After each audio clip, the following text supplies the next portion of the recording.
Welcome to another session of What's the Point? A forum where we enjoy chit-chatting points, luxury travel, and everything that we can afford using our credit cards and using our travel hacking techniques that we have. So again, welcome. I don't know who AC is, but wow, Greenland, where are you in Nuuk? Nuuk, right? The capital, or some other part of Greenland, but fantastic. I'm jealous.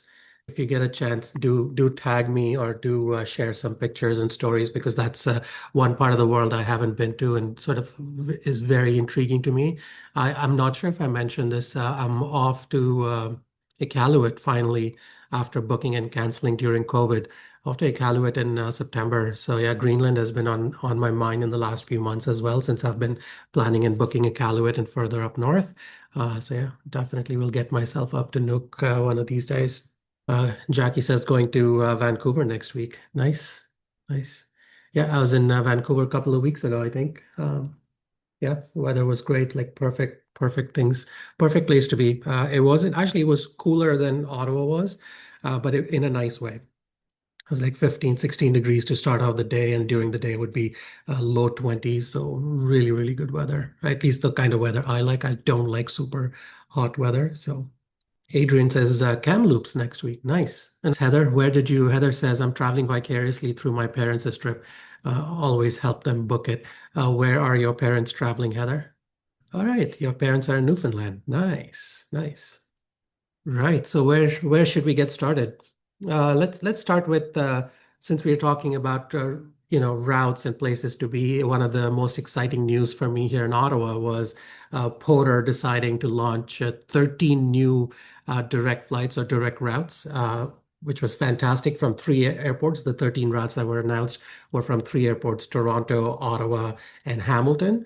And fantastic because across the three airports, we got well, Toronto and Ottawa got Grand Cayman Islands or Cayman Islands, which I've never been to.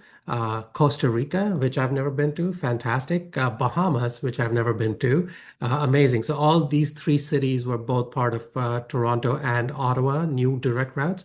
And of course, there were a couple of Mexico routes as well, which was Cancun and Puerto Vallarta, which is fantastic. But as much as I love Mexico, I'm not a big fan of just beach towns. So I'm not sure, unless you folks have been, and you can correct me if I'm wrong, but Cancun and Puerto Vallarta seem very much like the resort beach towns that they are, or Cancun. Of course, it's a big sort of young people destination for spring break and whatnot. So it doesn't excite me as much as, say, Bahamas or Costa Rica or Grand Caymans do. Uh, so I've never been to any of these three, and I'm really looking forward to trying them out in the winter, 2026 or late 2025, perhaps, out of Ottawa on direct flights. Because again, given the type of travel I do, and I don't want to spend too much time away from family either, and we can't really be traveling together as much anymore because we have a pup that needs us a lot more, different needs. So boarding her is not the easiest to board her and leave for a few days. So we're taking turns between Priya and I. We take turns to travel.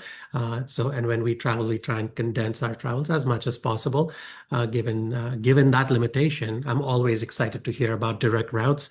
And Porter just came out with these. And of course, I don't want to leave out our folks at in Hamilton, YHM. Hamilton also got the two Mexican destinations, which was Cancun and Puerto Vallarta, and they also got the Bahamas, which is amazing. So if you've been to any of these destinations, particularly Costa Rica, Bahamas, or the Cayman Islands, let me know which one you think I would enjoy the best. I would love to try out at least to start with at least one, if not all three, over the next over the winter months and beyond, because all of these flights are starting sort of from mid to late November and onwards.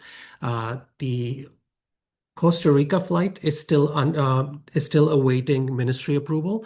Costa Rica and Grand Cayman Islands both actually are awaiting ministry approval. But I noted that all of the schedules were now loaded up, so you are able to purchase your flights, and there's no reason why they shouldn't get an approval. So yeah, great news for everybody involved or everybody that's looking forward to these direct flights, particularly on Porter.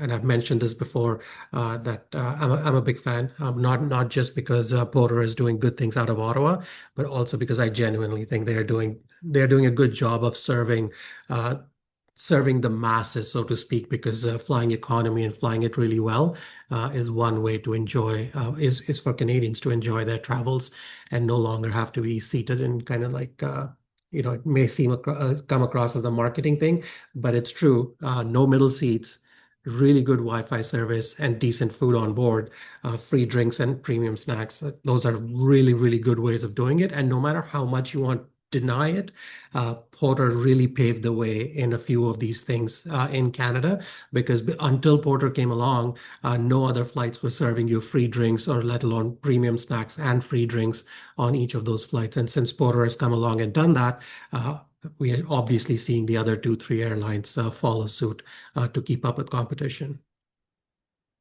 Yeah, Heather says Costa Rica interests me. Yeah, out of the three, if I had to pick Heather, I would say the same. Costa Rica definitely would be top of my list for a place to go and explore for a few days and sort of dip my toes in that part of the world. Right now, if I could share a map of mine of where I've been and where I've not been to a single South American country. So I've basically never been south of Mexico. I've been like geographically speaking, I've been. To Caribbean islands, which are south of Mexico, but South America, I have not. So yeah, South America is pretty blank for me, and I would love to change that. And Costa Rica is right up there for me now, especially now with the direct flight out of Ottawa, making it so easy. Heather says, been to Costa Rica twice. Donna says, my favorite of the three is Costa Rica. More variety, beaches, jungles, volcano, etc. Yeah. So since the announcement, this is how excited I got. Since the announcement, I started watching YouTube videos of vloggers that have been to Costa Rica and what they've been doing. And yeah, the volcano, the active volcano that sits right on the edge of that city, really excites me. So yeah, Donna, thank you for sharing that. Alex says, where is Sarah when you need her? I think she has been to a lot of the Caribbean islands. Yeah. So those are the Caribbean islands. I'd love to, yeah, I'd love to see if Bahamas can make it on my map because it's kind of so close, right? Of technically, and correct me, somebody can look it up and correct me. I, I don't think Bahamas is technically the Caribbean, but it's still considered the part of the Caribbean because it's geographically sort of almost like right beside mainland US. Says, yes, Porter is forcing everybody to up their game. Speaking of airlines, did you read the story about from the Canadian government cleared to take off? Yeah, yeah, yeah. I did see that report. Yes.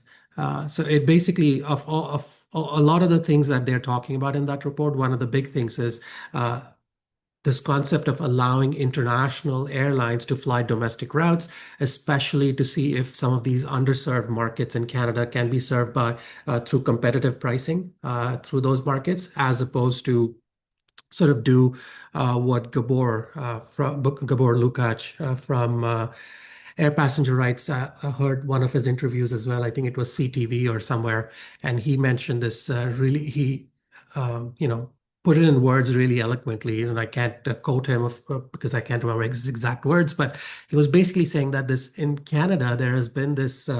Like a handshake agreement that you have to serve some communities. So airlines were quote unquote forced to serve some communities if they could, like I'm thinking northern communities or remote communities.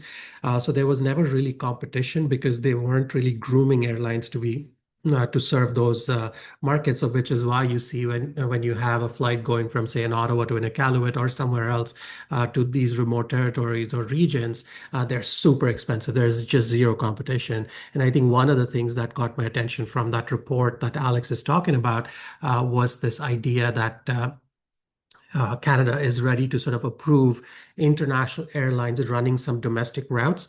But I don't know how they'll control it or if it'll be just floodgates open and you can. I don't think it'll be that, knowing Canada and knowing how we've approached these things in the past. I don't think they'll open up the floodgates to every airline serving every sector. They might open some specific sectors, regions, parts of Canada to foreign airline service. So if that happens, it'll be good in my opinion, just because it brings in more competition, better competitive prices from everybody. So let's wait and watch because again, it's one of those where the study has found these things and it has to be proposed. The parliament has to approve it, and all of that, all of those things have to happen. I'm not sure where it is in that sort of queue of things. Yeah, Sash is here. Sash says, "What did I miss? Is Emirates running domestic flights in Canada? You wish, Sash. I don't think that's ever going to happen." Hey, I shouldn't say ever going to happen. Maybe someday you might get Emirates run. Like good example, if Emirates was allowed to run, I think Emirates would love to run something like Vancouver to Toronto or Vancouver to Montreal and bring in more of its peeps from other parts, other bigger centers of Canada before they head out on that ultra long haul flight to Dubai. But I don't think that's the intent of that Competition Bureau report. The intent is to really serve some of these underserved communities and regions of Canada that typically don't get scheduled service from more than one or two airlines, and mostly they're regional, very small airlines, and don't get anything beyond that. All right, so now that we've spoken about that route network, let's talk about the other one that's really exciting as well, which was Air Canada expanding its rail connectivity. That news came through last week as well. This one was with a codeshare partnership with Lufthansa's Express Rail. So now they have a codeshare partnership, and that partnership will sort of bring people traveling from Air Canada and onwards to 24 German cities through the high-speed Deutschbahn train network out of Frankfurt. So if you are traveling to Frankfurt, and we have flights to Frankfurt from Vancouver, Toronto, Montreal. I think those are the three cities uh, that go to Frankfurt. Unfortunately, the Ottawa Frankfurt never returned since the pandemic. I hope it does. But yeah, you can now book your onwards train journey to 24 different German cities if that's where you were headed, making it sort of a very seamless travel because you'd be able to book it directly on one itinerary. And yeah, and you'll be able to make use of that. And especially works out because there will be accommodations and rebooking in case your flight was late, you missed your train, or you got there in time and the train was canceled, whatever the case might be, as long as you've booked it together, Air Canada will honor any of those rebookings and rejigging of your schedule if need be, or if you're stranded. So a really good way of doing it. But right now, out of Frankfurt only. Let's hope that Munich and others can get them. But right now, it's out of Frankfurt only. And this is really Air Canada has done this rail or intermodal network through specifically through this uh, airline plus rail system across Europe. Somebody will have to look it up, but I think it is. They have it in Italy, they have it in UK, they have it in France, they have it in Germany, Switzerland, maybe Austria. Uh, and a few other places. Spain, I think. There's a few more. If you look at my post that I did, I kind of mentioned them all there. There were about 10 or 12 of these European countries where you can do this exact thing. The only drawback for this community is that you're unable to book this kind of intermodal ticketing through rewards just yet. I hope folks can see why that is a little more difficult because I mean, it's really plugged into the Air Canada system right now, but not in a way that they're able to offer this as a points booking. I hope that becomes the case pretty soon because there's no reason if the entire booking systems are aligned for cash booking as to why they shouldn't be allowed to do it using points. But I can see the complexities that it comes with if they were able to do points booking and how that payout happens to those train companies in the European market. Has anybody done these intermodal sort of transportation with Air Canada yet? Oh, nice. Sash, I did not know that. Sash says similar to Air France, which does allow for awards. And yeah, so are you able to book sort of an Air France flight and then onwards using your KLM Flying Blue Miles? Is that what I'm understanding. Yes, says Sash. Nice. Yeah, I've never done that. Maybe that would be a good way to sort of try it out later in the year. I do have a couple of France trips lined up, not fully booked, but maybe that's something I should look at. Yeah, AC says, no, we are cheap. We'll wait till the system allows points booking. Hey, that's not cheap. That's being strategic. You can think of it as cheap, but I think it's being strategic. It's either you are, very few people are both cash rich and points rich. Eventually, it sort of parts its ways because time comes into the equation. Uh, so yeah, if you're either cash rich or you're points rich, and in most of our cases, we are points rich. So we like to wait and strategize our bookings accordingly. So let's hope. But good to know. I did not know Flying Blue did offer that as a award booking as well. And if that's the case, there's already a system in place, then maybe in the next few months or so, we'll be able to see something out of Air Canada as well that helps us out in terms of using our Aeroplan points for these train tickets in Europe. The next item is about a couple of credit cards. I'm just giving you a heads up because we had questions on Instagram or somebody had posted it on Facebook yesterday about and a couple of emails to me about Neo Cathay World Elite Mastercard specifically as to when that promotion is ending. Unfortunately, there's no listed end date. And from what I've understood with Neo is what they like to do is they have very specific targets they like to meet through these elevated bonus promotions. And once they get closer to, or once they have met those targets, they will then end that promotion because they did something similar even the last time a Cathay promotion came through, is in the sense that they didn't give us any end date, but that it sort of abruptly ended when it ended. All that to say that if you are thinking about that Neo Cathay World Elite card, which by the way is the only Asia Miles earning card here in Canada, Cathay Asia Miles earning card in Canada. If you're thinking about that card, particularly about that elevated bonus, which is up to 60,000 Asia Miles right now, you want to get it sooner than later. I would love to tell you that, yeah, you have a month, you have so many other weeks. Unfortunately, we just don't know. And given what I've been what I've been given to understand through Neo and sources is that this particular offer has been very popular, particularly in Western Canada. And I'm just reading into it, thinking that they might be running towards their targets faster than previous welcome bonus offers. So just a heads up, if you are thinking about that card, may as well lock it in as soon as you can, uh, because I don't think anybody, as far as the publishers are concerned, have a specific date from Neo about when this program is ending, when the welcome bonus offer is ending. What is this welcome bonus offer? I kind of mentioned 60,000 Asia miles. It's broken up into 35,000 upon approval, an additional 25,000 when you spend $5,000 in the first 3 months. The other good piece of that, or recent change when this promotion came through, was the earning rate. The earning rate on sort of Cathay Pacific flights, if you're booking them on cash, either for your long haul or within Asia and whatnot, you earn 4 times Asia miles, which is very strong for a card.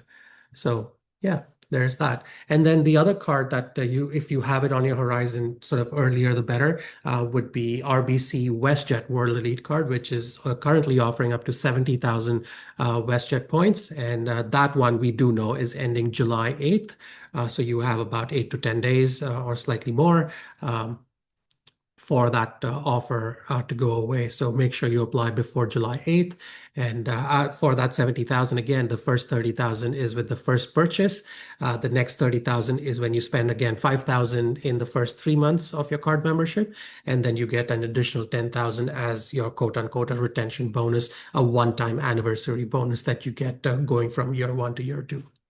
For a total of 70,000. Again, a really strong card offer, especially if you're out in Western Canada. So both of these pair cards are doing really, really well in Western Canada for obvious reasons. And if you have these in mind, better off doing it sooner than later. Sash says, in the midst of deteriorating credit card offers in Canada compared to US, Neo offers solid, simple spend, earn, and yeah, okay. Really, Sash, you're saying that the credit card offers in Canada are still bleaker than the ones in the US. I think Amex has really upped its game. Amex Business Platinum card has up to 200,000 points. Amex Platinum card has up to 180,000 points. And currently, if you match it like straight to straight, platinum to business platinum, I think we are better. Yeah, it is so much spent, sure. But that's even if you don't look at it for the full 200,000 haul, even if you are doing the first little bit and then the retention offer, it's pretty solid. It's pretty solid. We are no longer in the days of 25,000 or 50,000 counting, or even 75,000 or 100,000 points counting as a great offer. Now, especially in the Amex world, we seem to have broken past that 150, now even 200 barrier to some of these offers. Yeah, Sash is agreeing there, better than before for sure. Yeah, and I think between them, the other sort of big five have also bettered their offers, not so much as Amex has had to do for, again, the pure size and proportionality of the membership bases. But yeah, we are seeing some decent offers here in Canada for various points from various banks. And I cannot think of a single time before this when it was healthier than it is right now. Alex says, don't the new Amex cards have 30 to 50K MSR for the second set of points? Yes, they do. Alex, I think you're referring to almost like a middle tier chunk that was introduced with these new offers, which is, hey, you get your initial acquisition offer and you get your retention offer. Those two were always there. But the big chunk came in that mid tier, which is what Alex is talking about, which is, say, for an example, spend $50,000 to earn, or in case of Business Platinum, spend $90,000 to earn an additional 50,000 membership reward points or something like that. So yes, they did stack on a big spending item in the middle. And to be honest, the more I think about what's happening in the US with Chase cards, what's happening, Chase Reserve, particularly what's happening with what is scheduled to happen with the rebranded Amex Platinum program in the US, and maybe Canada will follow that. The more I think about these premium cards, Delta has another Amex premium card that they came out with. The more you think about this, I think we are now entering into an era where the acquisition offers will no longer be the star player. The acquisition offer plus that annual spend requirement plus the retention overall will become truly the package to market to an audience that is out there to make actual spend. I think that's where companies are going. And companies are happy to give you sort of more quote unquote coupons, more credits, more whatnot. So think about dining credits, think about travel credit, this, that, and the other, as long as you're able to give them a minimum spend over a year's time. So I think that's where we are headed. Just generally, the entire credit card market is headed that way.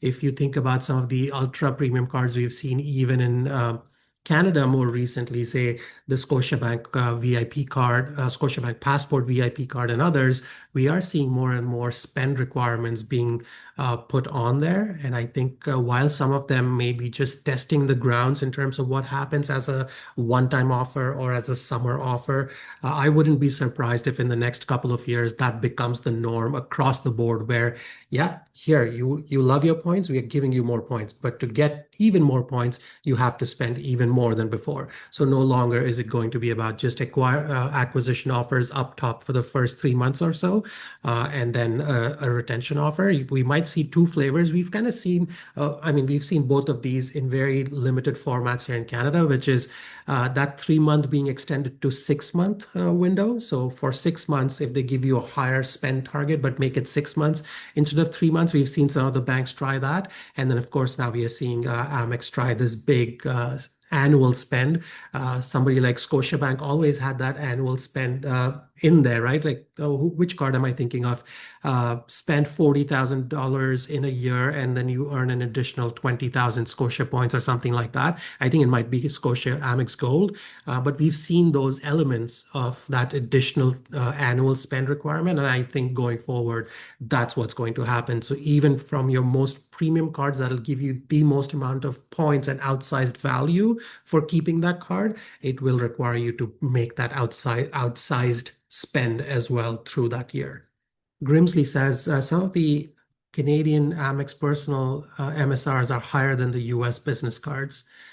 Yeah, and Sash is responding to that saying US business card is 250,000 points and US business gold is 200,000 points and more valuable than the Canadian MR. Yeah, and both points well taken, but you have to think about these two things as two separate entities. As much as I love doing a direct comparison between the two, it's not the same. We are a completely different country. In fact, those two, Amex Canada and Amex US, are also separate entities. They're not the same company in its in its true self. They're not that same company that's giving both of these things out. So you have to understand that before you make direct comparisons between a Canadian MR versus a US MR. But point well taken that on a face-to-face comparison, of course, USMR transfers to a whole bunch more places and such. But we've seen a devaluation recently as well, which is that 35% points back on the travel program has now been reduced from any airline to picking your airline up front. So, Sash, which airline are you picking for your newly aligned one airline only, one US airline only? Which airline are we picking for those that have the US Platinum card, US Business Platinum card that has the 35% points back on it? Let me know in comments and I'll read that out. I'd love to know which airline people are now choosing since it's not available for every airline out there anymore. Grimsley says, and the monthly spending terms over 12 months are a lot more difficult than US cards. Yeah, Sash is pointing out that US cards are really going towards offering coupons, which is a pain. And by coupons, we're talking about these credits and additional discounts at various places. Alex says, yep, I wish they would maybe keep the same or lower it a bit and take away benefits, fix lounge overcrowding and not being as generous. Yeah, I mean, lounge overcrowding, this is one of the ways that they are trying to fix the lounge overcrowding is by making things a little more expensive, by making targeting that card or those cards towards people that have the ability to spend a lot more and things like that. So that is truly the attempt. It will over time thin out some of the overcrowding, but I think you guys will agree to this more than I. Pre-COVID and post-COVID, the appetite of people has changed quite a bit, especially towards these luxury ticketing items, be it traveling in business or first class, be it premium credit cards, and all of them are seeing a giant uptick since COVID years. So people are a lot more willing to pay for premium services as long as they get something in return. And in this case, unfortunately, the US ones, like Sash is saying, are leaning towards more coupons and credits and things like that, which in my opinion, doesn't apply to everybody. And that's the big drawback for coupons. For example, if you give me, say, $300 in Uber credits, and now I'm being forced to use $300 Uber credits, even if I don't want to, simply because my card has that. So those kinds of coupons and those kinds of credits is what these cards are now promoting, and that's where they're really making the money through these partnerships, right? Like Amex partnership with Uber. Obviously, I don't know the details, but Uber must be paying them decent chunk for them to offer $300 credit on some cards and whatnot on the platinum side. Yeah, that's where they're headed. Canada seems to be maybe a step behind, a step different rather, not behind, in changing that. Hey, we may not be giving you as many coupons and stuff. We'll drill into more of these credits within the card, but you have to pay us a lot more. They're really targeting a completely different segment here in Canada than the US. And I've mentioned this before, with all due respect to the entirety of US population and how they choose to travel and spend their money, just middle class Canadian spends a lot more than a middle class US person for things like travel and luxury items and things like that, right? So that there is a huge gap there. And of course, US blows the lid out of the water when you think of how many people just are engaged in this points ecosystem and the fact that and are willing, so they have strength in their numbers. But Canada, although we don't have strength in our sheer numbers, we have strength in how much money we are willing to pay for some of these products and services that come towards us through these cards. AC says, any thoughts on US MR to Alaska transfer ending via Hawaiian by June 30th. Anyone planning to transfer some points for future travel? Any thoughts? No, it's a great window of opportunity. So if you have any of these points sitting out, or if you have very specific requirement from your Alaska, then yeah, go ahead and use that window before the 30th, couple of days left. But I don't think this, after it closes down, it's ever going to open again. So in case you were thinking that this might come back in some way, shape, or form, unfortunately, my opinion is that it won't. Uh, yeah, Grimsley says, emptied my MR stash for it. See what redemptions you might want to make, then decide. Don't do it without a plan or a use in mind, says Sash. Yeah, right. What's your target? Already done and booked stuff with some of the points, says Alex. Alex goes on to say, I would be leery on doing the transfer now. Have heard horror stories from other transfers where people waited till the last day. I would have recommended the transfer be done a week ago or just in or so, or just in case. Yeah, I think that's a great sort of comment. Is if you waited this long, that just means that you have not been convinced that that transfer is for you. Because if the transfer opportunity was so good for you, you would have done it by now. If you waited this long, maybe just take a few additional minutes and really think about what you want to use it for. Is it worth the transfer? What if it doesn't come through? And all the things that Alex is talking about, then maybe then pull the trigger this late if you have waited.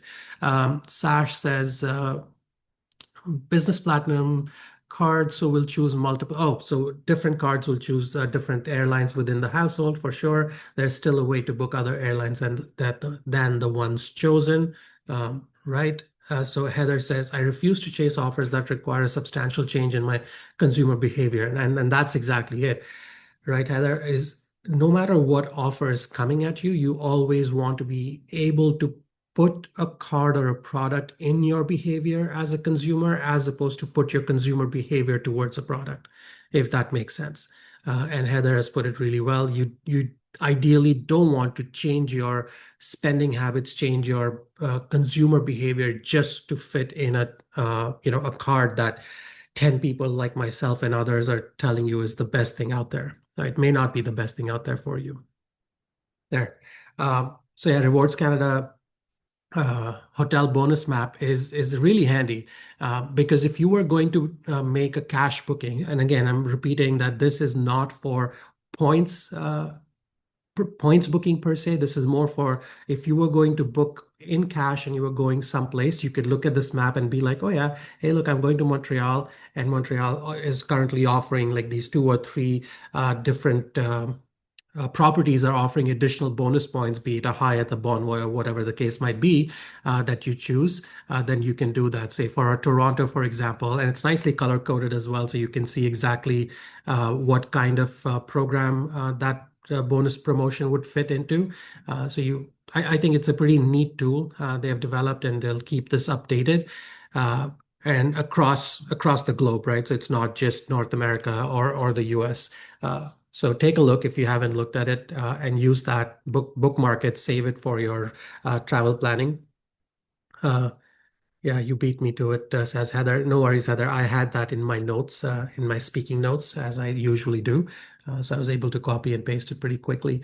Yeah, so like again, reminder that it's not for you to find your points booking, but if you knew that you were going to a city and you were going to spend money booking, like cash booking in a hotel, then that map is fantastic for you to quickly peruse and see, hey, if I book property A versus property B on this map is showing up as, say, $1,000 a night or 5,000. I saw a couple of those in Toronto, which were promoting 5,000 points, Bonvoy points for a booking minimum 2 nights or whatever. That's a decent haul just to be able to book. So if you were going to that city anyways, and you were going to make a cash booking anyways, then this is a good way to do it. This is a great tool for those of you that travel for work and somebody else is paying for you and you have a bit of leeway in terms of which properties to book, and maybe a good way to sort of expand your portfolio or try out a new hotel or two just because they're giving you a few hundred or a few thousand additional points. So yeah, try them out for sure. Talking about, well, let's talk about Turkish. The reason I say headed into and talking about weirdly worded sentences is in my brain, I'm thinking, these airlines have suddenly caught on from the SAS, the brilliant SAS promo, if I may add, the million mile bonus promotion that SAS had, and are now thinking, hey, let's just, what's the best way of flattery is copying someone, right? Or as they say. So now Turkish has come out with their own challenge, which is fly 6 continents and earn 1 million Turkish miles. Uh, well, let me give you what the crux of this promotion is, and I'll give you a couple of warnings as to why you may want to pause before you get too excited and start booking around.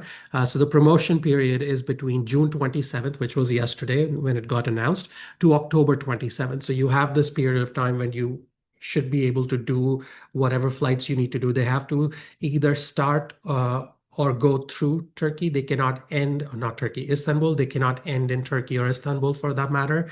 Cannot end in Turkish's own hub. And you have to touch 6 continents through that, and then you'll get 1 million Turkish miles. You have to register for this, of course. And what are some of my other things?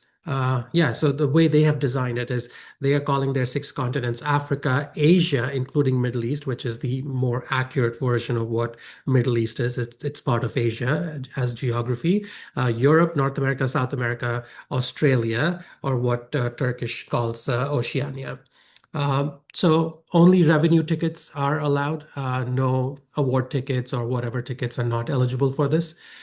So, and all flights have to be obviously operated by Turkish Airlines, no code shares and such. And bonus points will be awarded between your 1 million miles if you meet all of these. And there's no thresholds. It's not like do so many. If you do 3 out of the 6, you'll get so many points. It's just all or nothing. If you do all 6, everybody that does it will get 1 million Turkish miles in their kitty between November 1st and November 15th.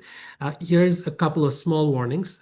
First warning is Turkish miles expire every 3 years, regardless of activity. So if you don't have immediate use of Turkish miles, this may not be for you, no matter how cool it might sound that, hey, you did this and you got your 1 million miles. If purely from a value proposition, if you're going to put in value against this promo or a challenge, then we are basically saying that you're going to be flying a lot of economy cash bookings across 6 continents, and you have to transit Turkey through all of these. It's just going to be a pain in the butt eventually. Like literally, it could become pain in your back or butt if you're flying so much economy in such a short amount of time. So yeah, think about that. And of course, there are a couple of sample itineraries doing the rounds, both on Reddit and also on Flyer Talk. So take a look if you are looking for the cheapest that you can get in terms of pricing. And the cheapest I've seen is still around 3,500 or so US dollars. So if you're going to spend 4,000, 4,500, like 3,500 could be as much as almost as much as say 5,000 Canadian. So if you're going to spend 4,500 or 5,000 Canadian dollars to earn 1 million Turkish miles, it may be well worth your time looking at some of the other buying points promotions out there. $5,000 will get you decent amount of points, may not get you 1 million points, but may get you decent number of, say, Aeroplan points or other Star Alliance points or, Flying Blue or One World airline points for you to do your say 2 or 3 or 4 really high value redemptions, because at the end of the day, why are you getting these miles, right? If 1 million miles is what's attracting you, then think about what does 1 million Turkish miles buy me. And it's not a whole lot unless you are doing sort of like intra-Europe or whatever. And Turkish is great. Don't get me wrong. Turkish, the airline is great. The service is good, but it's not like outsized value kind of good. And 1 million Turkish miles, Turkish also sort of prices everything by distance and segments and whatnot. So it's not the cheapest program to begin with. So if 1 million, let's say 1 million gets you 2 round trips in first class, it won't. I don't think it will. It'll at best get you 3 on a high value thing with a Star Alliance program or through one of their partners. But 3 one-ways or 4 one-ways, or like I said, 4 one-ways is going to be difficult. But if it gets you that, then does $5,000 buy you enough points that you could do it out of a different program, same redemptions? And I think the answer is yes. So make sure you compare the redemption value as opposed to just chasing 1 million miles or points in some program. Rahul says, yeah, Rahul, good point. Life Miles has 160% promo on right now. Yeah, if you spend enough in Life Miles and you know how to use that program, Life Miles as a program is just has just about the same pros and cons that a Turkish does, right? Especially for this community that's constantly looking at business or first class. So you may want to compare it directly with some of these points purchase promotions. You might be better off. All right, so let's quickly transition to what I wanted to talk to you about beyond the travel stories that we saw from last week, was airline app features. Because airline apps have come such a long way, right? Like I'm thinking about back in the day when I used to use BlackBerry, and this idea of apps came through first generation Apple phones and whatnot. At least in my life, it came through Apple. This idea of apps. They've come such a long way because initially airlines started building apps because it became just another booking window for them for the ability. But what happened in the following 10 to 15 years is the younger generation, the younger population really took on. Their habits were all around apps and all around mobile booking. So airlines quickly realized that they have to really up their app game, and they did. Because think about it. It went from being just another booking window to then now you have the ability to book. You have an ability to manage your entire loyalty program. You have the ability to look at everything that happens, like flight tracking or even your upgrade tracking happens on the app now. Air Canada is who I'm thinking of. E-upgrade tracking, standby listing, and all of that is happening through these apps and so much more. So I figured let's talk about this. Let's talk let me put a simple question at you. What's your favorite airline app out there? If you do you use airline apps? Uh, and what is your favorite one out there? Uh, Heather says Gen X likes big screen booking. Millennials live in the phones. Boomers are agents. Boomers use agents and their kids for booking. And fair enough. I think that's what it is. How many of you book your tickets on apps? Sash says United app. Yeah, I love United as well. United, we'll talk about it, but I think United just barely, but does beat out Air Canada. I love Air Canada app as well, but United is the bomb. Like United really has up the game. Yeah, it's AC says AC has pretty decent app. It's not just pretty decent. AC has a very strong app game as well. Air Canada has a very strong app game as well. Donna comes swinging hard. Donna says, "Hey, I'm a boomer and I use apps." Good for you, Donna. I always book on a PC, and this is, yeah, great. Sash is really digging into it now. Sash says, "I always book on a PC, rarely on app, unless it's a simple short haul flight." Exactly. And I think that's where the big thing is. So for far majority of the travelers, the apps do what they wanted to do, which is book simple straight tickets because most people are trying to fly point to point, or give them an option for one stop, two stop, three stop, whatever the cheapest options would be. Some people out of the majority of the chunk that we're talking about would want to book, like force in say a layover somewhere, and there's multi-city tool built in there both on United. Let's talk about United and Air Canada because they're two big ones that sort of we are exposed to as a community as well. And both of those allow you to book multi-city bookings as well, including redemptions. So regardless of you booking cash ticket or redemption tickets, Air Canada will allow you to book both.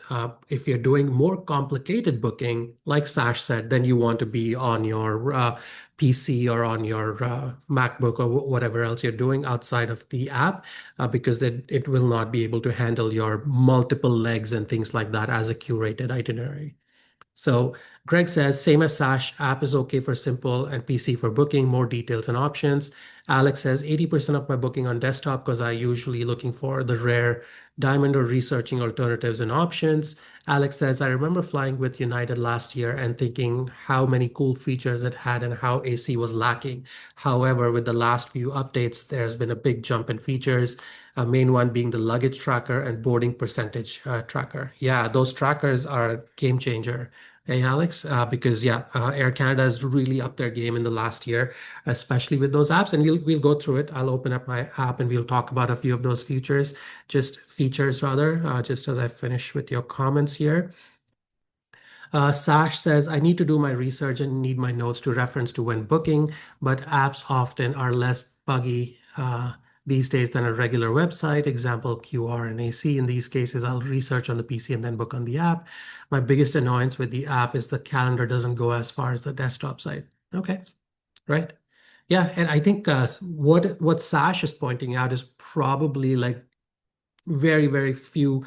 I mean, very few people. I could think about maybe a few thousand people doing something like that, which is very intense research before you try and book, and more particularly to do with this community.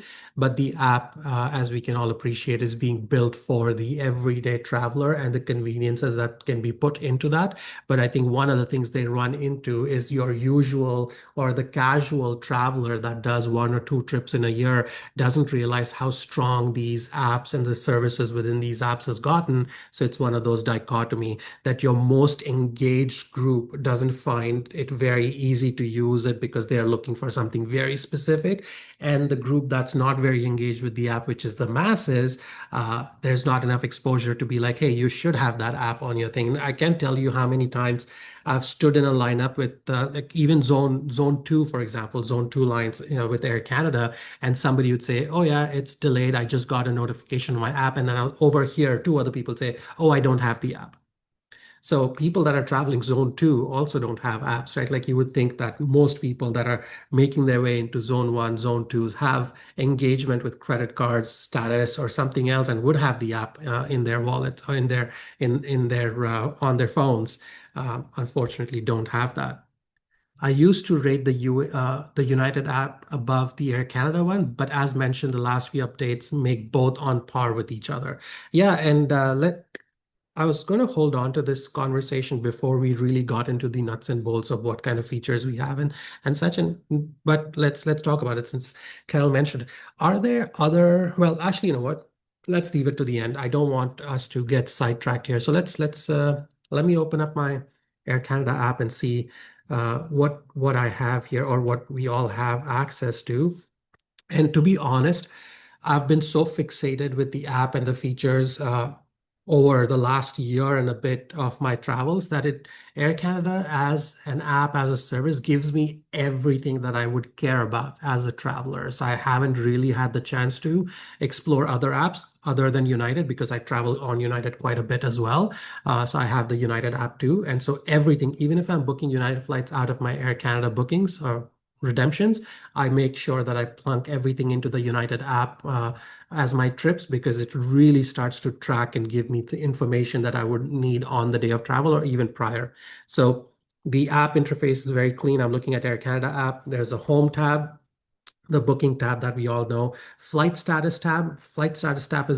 Status tab is very strong feature.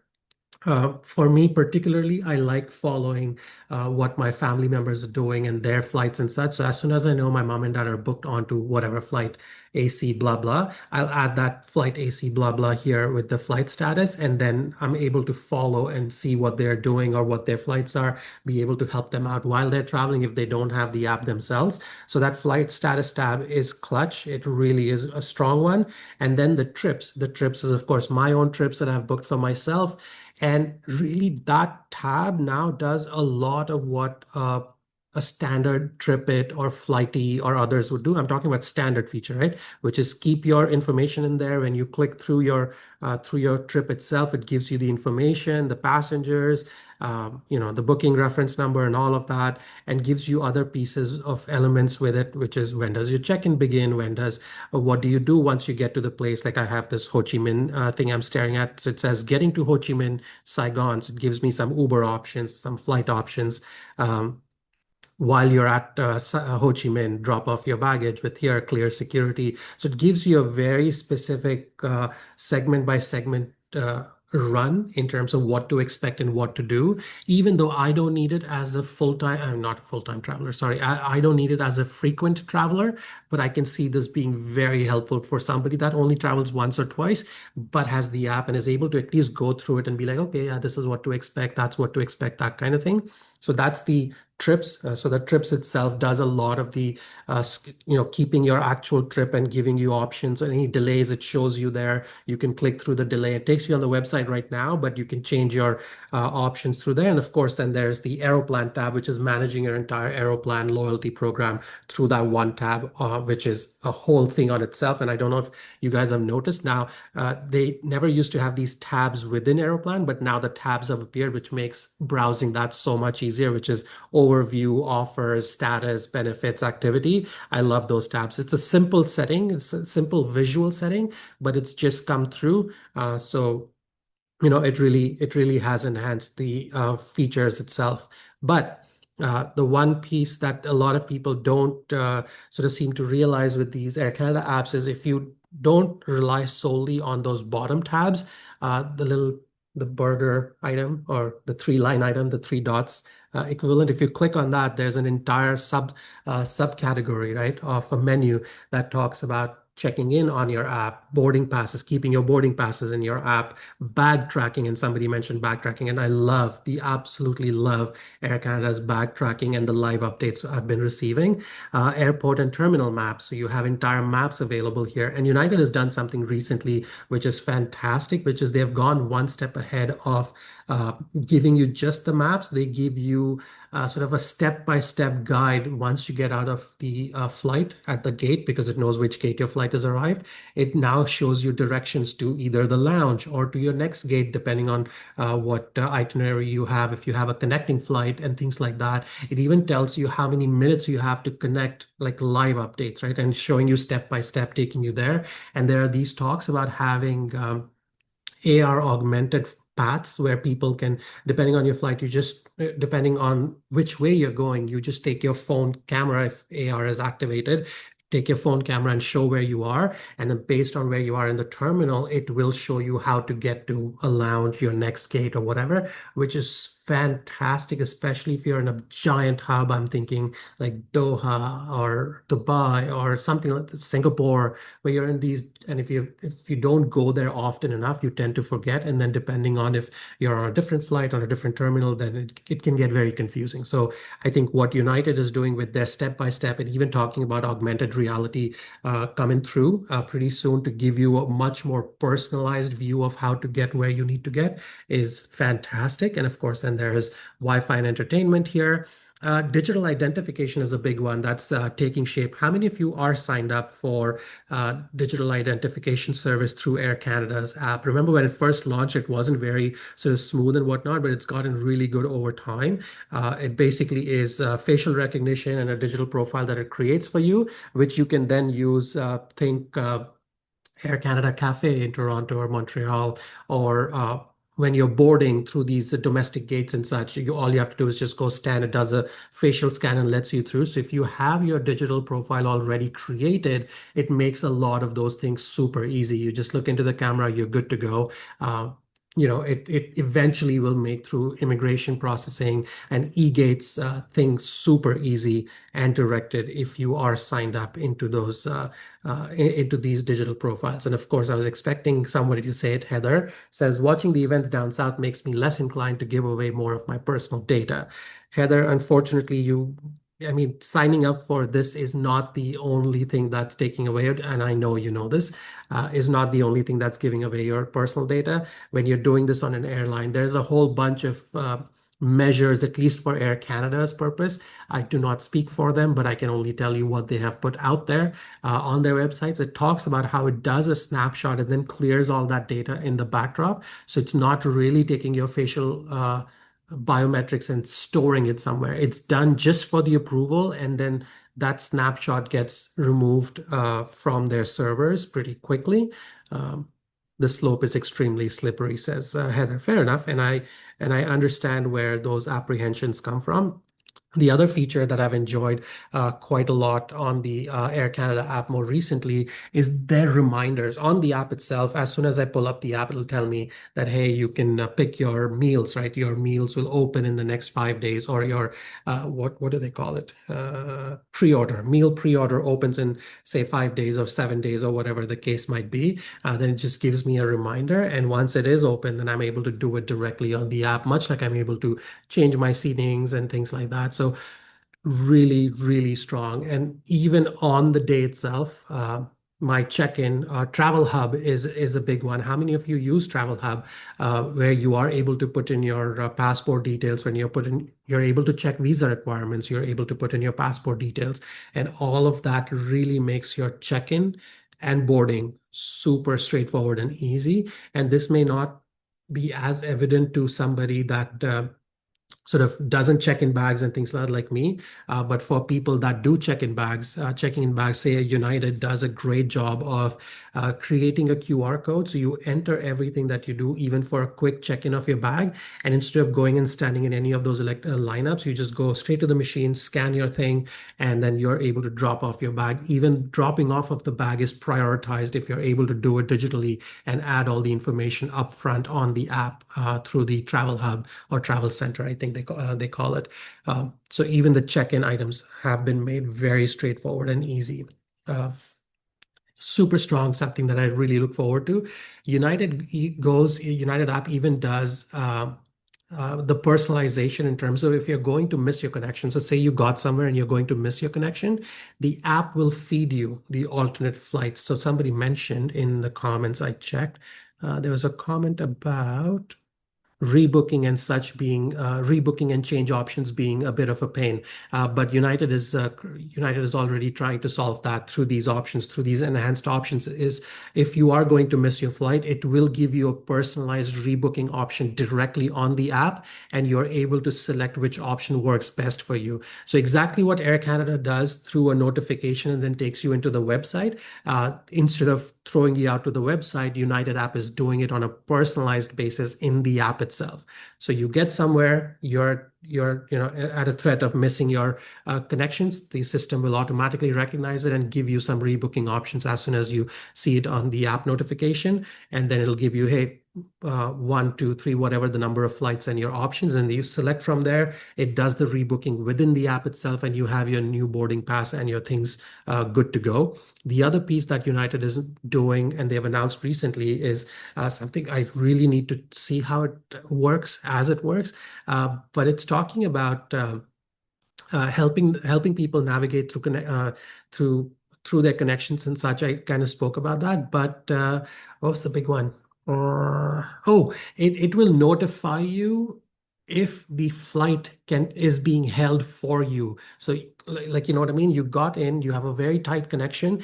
If the flight is being held for you and they have a bit of time, it will let you know that, hey, the flight is waiting for you and will wait for another, say, 20 minutes, and your walk time from there is 15 minutes. So you're still able to get through. If that is not possible, if the timelines are completely off, then of course it'll give you the missed connection options of rebooking.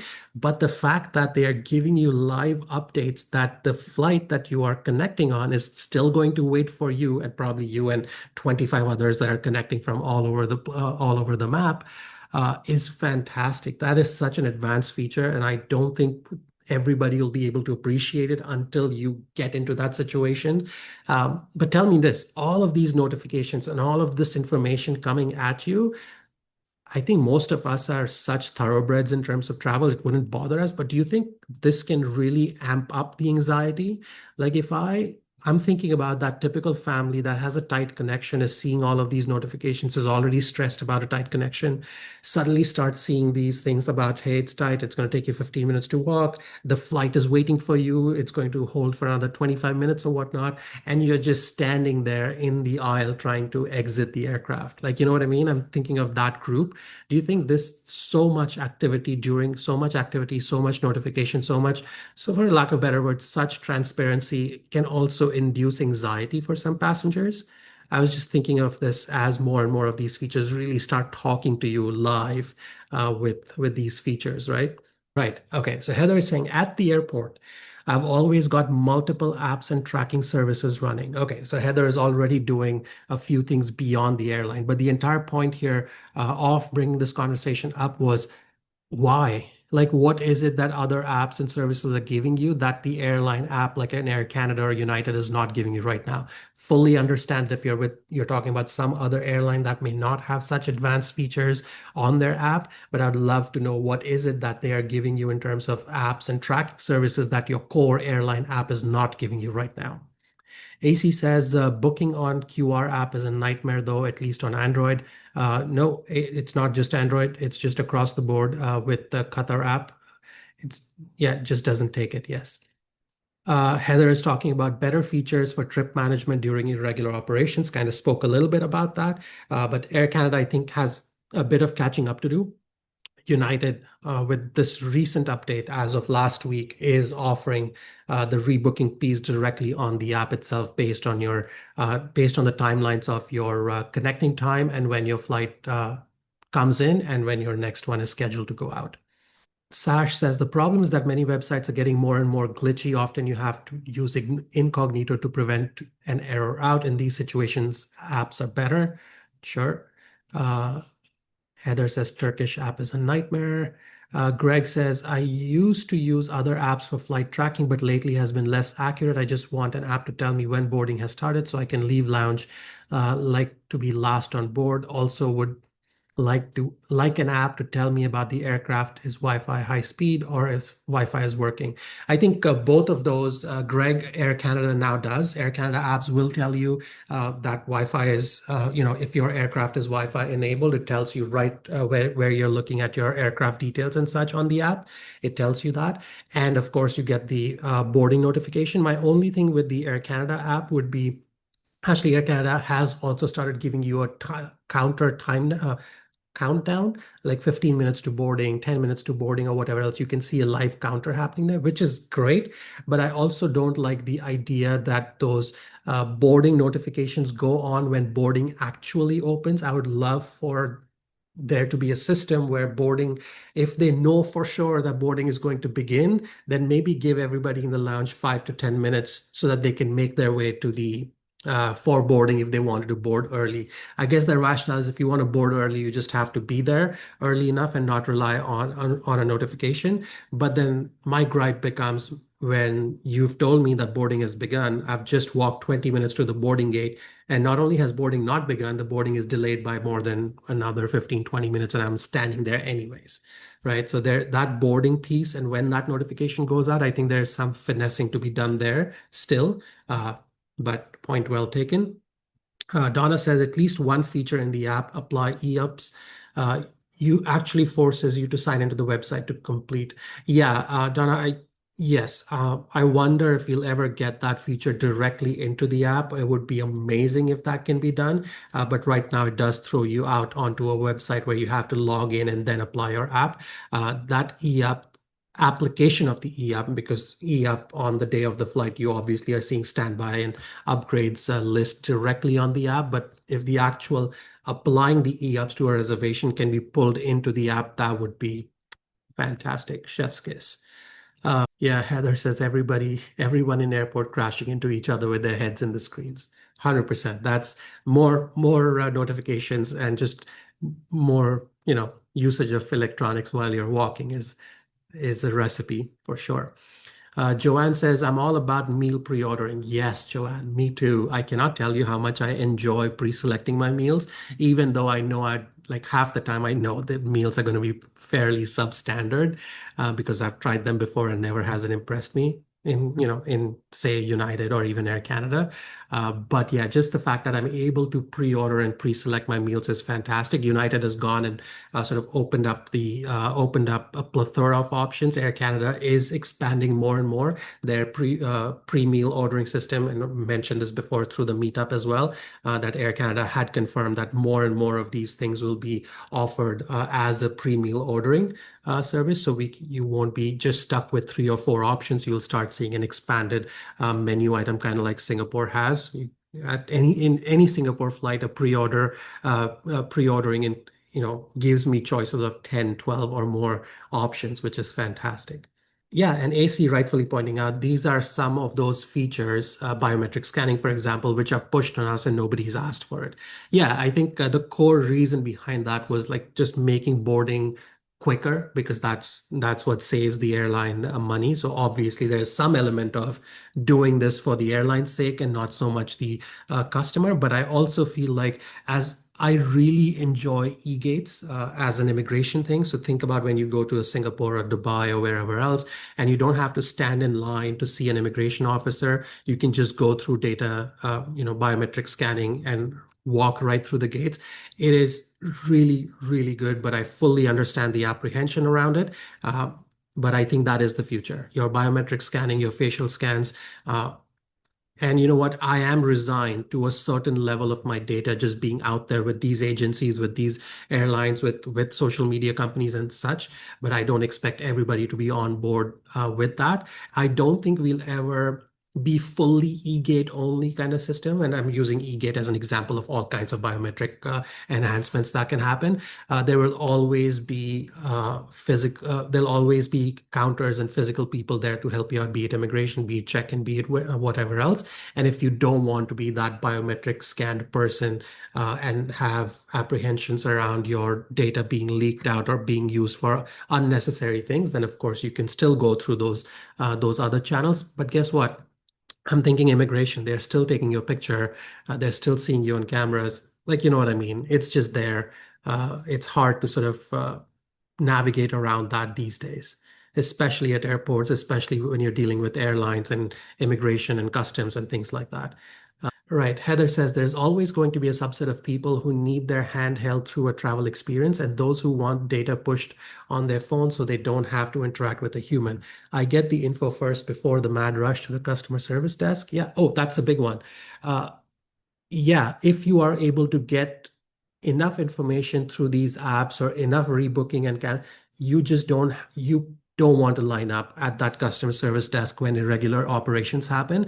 And the amount of times I've had irregular operations happen to me, but I get whatever information I need on my app. I just literally am the one that goes into a lounge because I'm going to go and select my other options that the airline is going to give me, as opposed to go and stand in front of a customer service desk, which is like 200 people deep. So yeah, I think that's the point you're making, Heather. And in that case, the data that we get from these apps is fantastic as well. Donna says, I thought the boarding notification starts with the first scanned boarding pass, typically assisted boarding or staff deadheading. Actually, no, I've typically it's whatever they do on the system. I think they have to click something and say, oh, boarding officially being open, whatever that is in their system. They have to officially click something, and that click is what causes they don't have to scan the first passenger for that notification to go out. Alex says, speaking of login and such, security on Air Canada website is better, but maybe they should push it to the app and have the user approve it through there instead of code being sent via email. Sure. I think over time, I mean, we are seeing this already through banks and through others, right? Like this double two-factor authentication going away from text messages and more into emails and such. But you're saying it should be done through the app, kind of like what banks are doing right now. Yeah, fully agree. If they can do that, I think Air Canada is behind on that in the sense that it's still sending it to you in email, so you have to access to a second thing. Hopefully. Let's see if that next push of doing authentication through the app becomes a thing that they can do.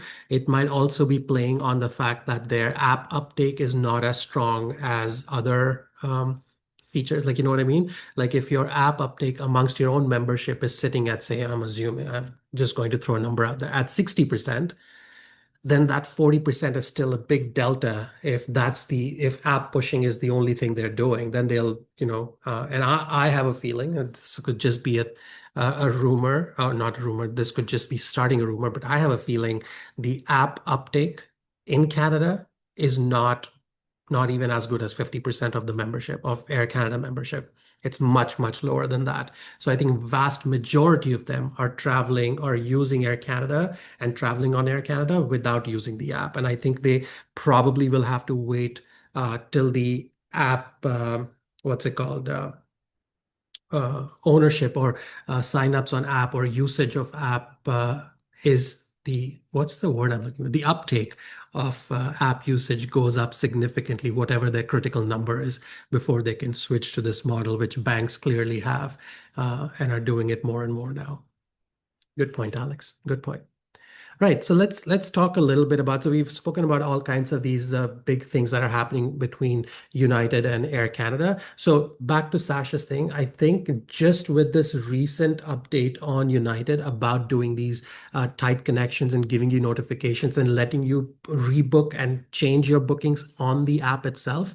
And like I said, I keep repeating, this came through just a few days ago, last week. I haven't seen it in function, but I'm sure eventually when actually I have a bunch of United flights coming up within the next month or so. So if something happens, I'll keep you folks posted as I sort of venture into these features on the United app. United is doing a couple more things. United actually is adding additional languages, which I think could be a really good one for Air Canada to do. United obviously has English and Spanish, and they right now on their web it says other languages are going to follow in the next few years, which is great.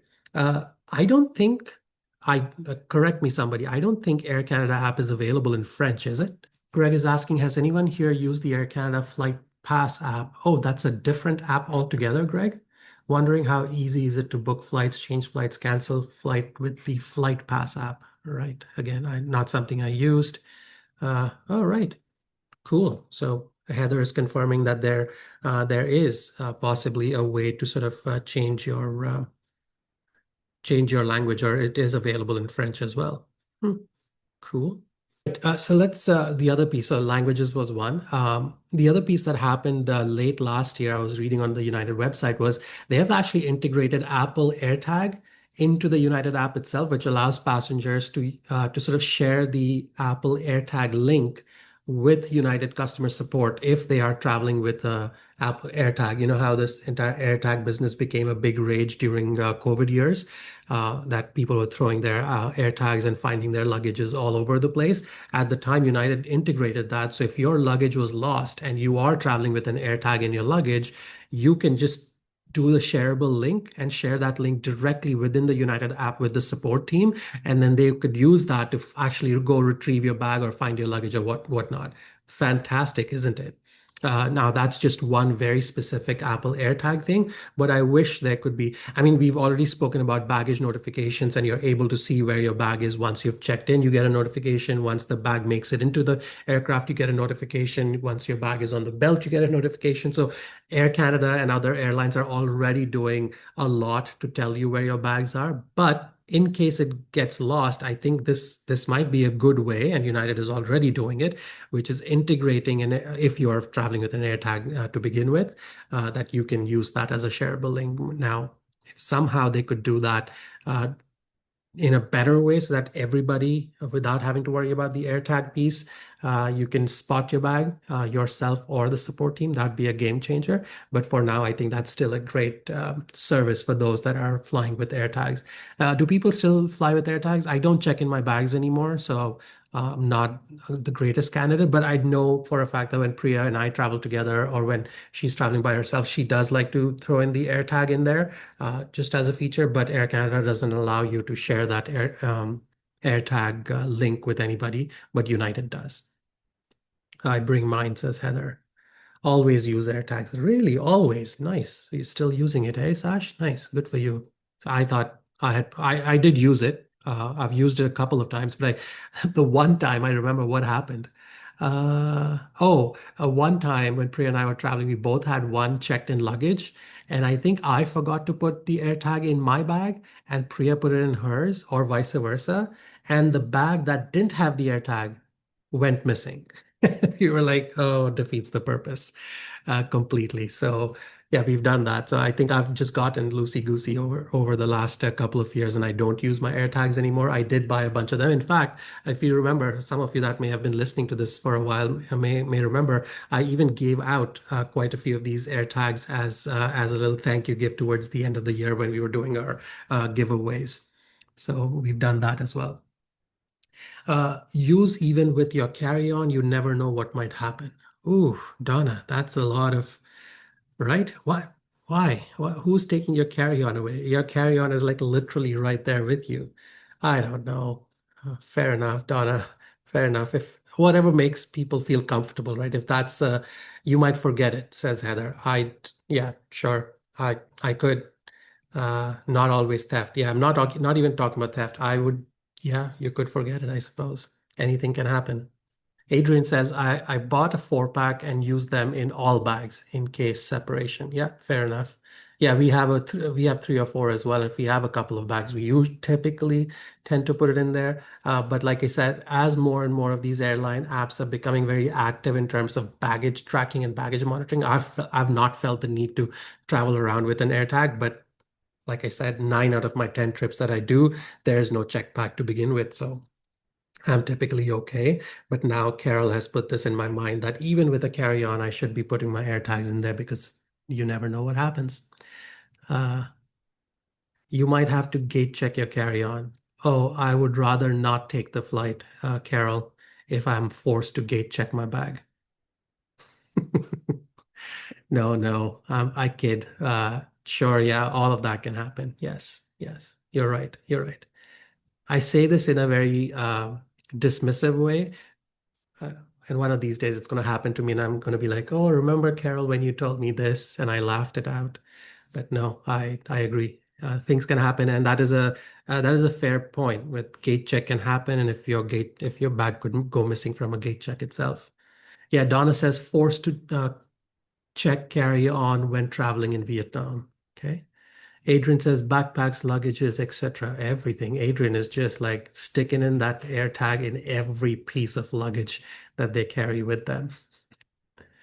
Heather says P2 loses everything not attached to them. Fair. Adrian says I'm not an Apple user, so I have to remember my work phone and iPhone, and often get told on my Android phone I'm traveling with an unregistered AirTag. Ha. Good time. So, okay, my last question before we close this one out. Actually, given what we've just discussed, I think United app for me really nudges past Air Canada, but just slightly through these recent sort of upgrades and such. Air Canada has come a long way since even last year on their app, and I think they're really building it up at a pace where it's impressive. And I think more and more features will get attached in the coming few months and such. Um, so fingers crossed. But my 2 favorite apps on my phone are exactly these two, United and Air Canada, in that order. But because I fly Air Canada a lot more, or on Air Canada bookings a lot more, even if it's redemption and Star Alliance flights, I tend to use the Air Canada app a lot more than United. United ones are the only ones if I'm flying United, particularly, that's when I'm using them. But still, United a little bit ahead. And I've mentioned this on Instagram. If you haven't followed, United has a game center as well, which can be used. You don't have to be in-flight connected. You can use it off the flight or without connection as well. And that has the landing game. Sash would know. Sash responded to that Instagram post. Said you still play it, whatever it's called, flight landing or land the flight or whatever that game is. It's super addictive. I love that game on the United app. Sometimes when I just want to pass time or take my mind away from something, I'll just play it on my phone at home as well. That's how fun that game is. It's a very simple game. You're like an air traffic controller. You're directing those flights on the airstrip. It gets a little more difficult by every passing minute or so. So fun. So I like United Game Center as well, and I wish Air Canada can bring on some of these fun aviation themed games onto their app as well eventually. So here's the final question for today's session. Uh, let's talk about Flighty and TripIt Pro and things like that. Flighty, because Flighty gets so much talk in our community, right? Is there anything from, and I'm really talking about like core services perspective, so tracking, baggage, alternatives to when you're flying or things like, what does Flighty Pro do that your core airline app does not right now, and you would love for it to be on your airline app? So what does Flighty Pro do that your airline app does not? And we're talking core travel services, right? So I'm not talking about you've traveled. No, I'm not talking about the data side of things because I know Flighty does a lot of these data things and gives you. I have Flighty Pro, but I barely use it, and that's why I'm asking that question. Is I don't see myself gravitating towards that Flighty Pro service despite having it because these airline apps have gotten so much better. It's good for airlines that don't have good apps. Oh, 100%. Yes, Sash. I think well said. I think you're right. If I'm flying a flight that the airline app is not as good, and we know we're talking about two apps in uh, a pool of airlines, then Flighty is great. Fair enough. All at one place, that's it. Okay. I don't sort of that argument is a little thin to me that everything is in one place because it really everything is in one place, even with TripIt. Um, so why Flighty to begin with? And I don't mean to sound like I'm saying this for you, discouraging you to use Flighty. I really want to know what are some of these core services that Flighty offers that airline apps are not offering. And I couldn't get that answer out of United or Air Canada, my United or Air Canada experience, simply because they are so strong. But to Sasha's point, yeah, it's good for when you're not traveling one of these two airlines or one of these alliances where you can still be tracking on your phone. Sash goes on to say, plus great for tracking upcoming and historical flights. Fair. Okay. Still not very core service, but yeah, a fun service to have for av geeks like us, for sure. Um, I like to know the reasons for delays beyond what the airline admits to. Yeah, and Flight Radar app is really good for that as well. Flighty too, and as same with TripIt as well. So yeah, these flights do tend to give you a little more reason, but I don't think they go beyond. Have you had experiences where the airline app tells you it's a mechanical delay and Flighty tells you it's not a mechanical and it's something else? Okay. Okay. Carol says Flighty gave updates sooner. Interesting. I've never compared it because I've never had both of them running at the same time, but perhaps on my next one I should. Right. Yeah, AC says don't need separate apps for updates. Yeah, fair enough. I think that holds true. I understood now what you were saying earlier, AC. I think if it's a multi-airline journey you're on, so say you get to Asia and then your next flight is on Vietnam Airlines or something like that, everything remains on the same and it's one app doing everything as opposed to hopping, skipping from Air Canada to United to something else. Fair, fair. Yeah, Sash says, I love seeing my own stats and it's presented beautifully. I also get notifications when there is an aircraft change, seagate change, aircraft change or gate change, tail change, pre-departure insights, pilot level data, delay patterns. Yeah, fair enough. And that's more of the geeky side. I don't think that I can count that as a core service that anybody has to offer. At the same time, Air Canada, United, all of them do a much better job now, even telling you your aircraft and when that aircraft changes, which aircraft it is, and things like a little more detail on the hard metal itself. They've started doing that, but of course, nowhere close to a pilot level data or delay patterns for that matter. Nice. So yeah, I think there's good enough reason for me to hold off and see another year of Flighty Pro and see how it goes. Because like I said, as I was prepping some notes, I thought, oh, wait a second, didn't I sign up for Flighty Pro? And I literally remembered that this morning. And I looked into it. I'm like, yeah, sure enough, I am a Flighty Pro member, but I haven't been using it in my last few travels. And then I sort of reflected that a bit more. And I thought, yeah, that's because Air Canada and United have given me pretty much most of the things that I would want, like from a cursory view, unlike Sash or others who like historical pilot level data for their av geekiness. So, which is why I was intrigued as to what people are using Flighty for. But the multi-aircraft, multi-airline travel itinerary is a perfect example of why everything in one place is a much better strategy for sure. All right, folks, let's close this one out. This was fantastic. As usual, love chatting, getting your opinion, getting you to correct me wherever I need correction, or seeding new ideas or seeding older ideas back into my brain, which is carry my AirTag in every luggage, hand luggage included if possible. So thank you for all of that. Have a wonderful, wonderful long weekend, and I'll touch base with you on the next one. All right, take care, folks. Cheers. Bye.